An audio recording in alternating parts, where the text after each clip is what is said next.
ಬೆಳಗಾವಿಯಲ್ಲಿ ನಡೆಯುತ್ತಿರುವ ಕಬ್ಬು ಬೆಳೆಗಾರರ ಪ್ರತಿಭಟನೆ ತೀವ್ರ ಸ್ವರೂಪ ಪಡೆದುಕೊಂಡಿದೆ.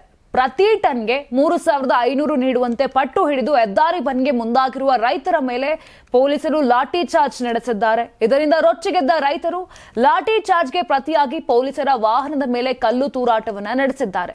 ಇದರಿಂದ ಅತ್ತರಗಿಯಲ್ಲಿ ಪರಿಸ್ಥಿತಿ ಉದ್ವಿಗ್ನಗೊಂಡಿದ್ದು ಪ್ರತಿಭಟನಾಕಾರರನ್ನ ನಿಯಂತ್ರಿಸಲು ಪೊಲೀಸರು ಹರಸಾಹಸ ಪಟ್ಟರು.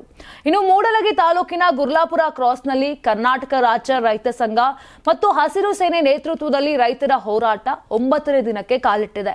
ಇತ್ತ ಹುಕ್ಕೇರಿ ತಾಲೂಕಿನ ಸಾವಿರಾರು ರೈತರು ಟ್ರ್ಯಾಕ್ಟರ್ಗಳ ಸಮೇತ ಅತ್ತರಗಿ ಟೋಲ್ ಗೇಟ್ ಬಳಿ ರಾಷ್ಟ್ರೀಯ ಹೆದ್ದಾರಿಗೆ ನುಗ್ಗಿದ್ದು, ಈ ವೇಳೆ ರಾಜ್ಯ ಸರ್ಕಾರ ಮತ್ತು ಕಾರ್ಖಾನೆ ಮಾಲೀಕರ ವಿರುದ್ಧ ತಮ್ಮ ಆಕ್ರೋಶ ವ್ಯಕ್ತಪಡಿಸಿದರು. ಈ ವೇಳೆ ಪ್ರತಿಭಟನಾಕಾರರನ್ನು ನಿಯಂತ್ರಿಸಲು ಪೊಲೀಸರು ಲಾಠಿ ಚಾರ್ಜ್ ನಡೆಸಿದ್ದಾರೆ. ಇದರಿಂದ ರೊಚ್ಚಿಗೆದ್ದಂತ ರೈತರು ಪೊಲೀಸರ ವಿರುದ್ಧ ಸಿಡಿದೆದ್ದಿದ್ದು ಕಲ್ಲು ತೂರಾಟವನ್ನ ನಡೆಸಿದ್ದಾರೆ.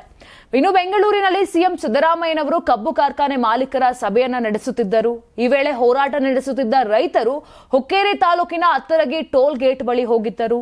ರೈತರು ರಾಷ್ಟ್ರೀಯ ಹೆದ್ದಾರಿ ತಡೆದು ಪ್ರತಿಭಟನೆಗೆ ಮುಂದಾಗಿದ್ದಾರೆ.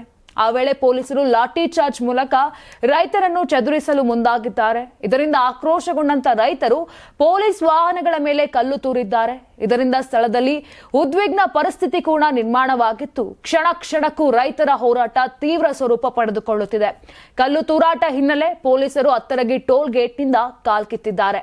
ನೀವು ಸಣ್ಣ ಆಗ್ಬೇಕಲ್ವಾ? ಅದು ಒಂದು ಉತ್ತಮ ಆಹಾರದಿಂದ ಸಣ್ಣ ಆಗ್ಬೇಕಲ್ವಾ? ಪ್ರತಿದಿನ ನಮ್ಮ ಜೀನಿ ಸ್ಲಿಮ್ ನ ಯೂಸ್ ಮಾಡಿ ಯಾವುದೇ ಸೈಡ್ ಎಫೆಕ್ಟ್ ಇಲ್ದಂಗೆ ನೀವು ಸಣ್ಣ ಆಗ್ತೀರಾ. ನಿಮಗೆ ಮಾಧ್ಯಮದಲ್ಲಿ ಕೆಲಸ ಮಾಡುವ ಆಸಕ್ತಿ ಇದೆಯಾ? ಹಾಗಾದ್ರೆ ಕರ್ನಾಟಕ ಟಿವಿ ಡಿಜಿಟಲ್ ಮೀಡಿಯಾದಲ್ಲಿದೆ ನಿಮಗೆ ಒಳ್ಳೆಯ ಅವಕಾಶ.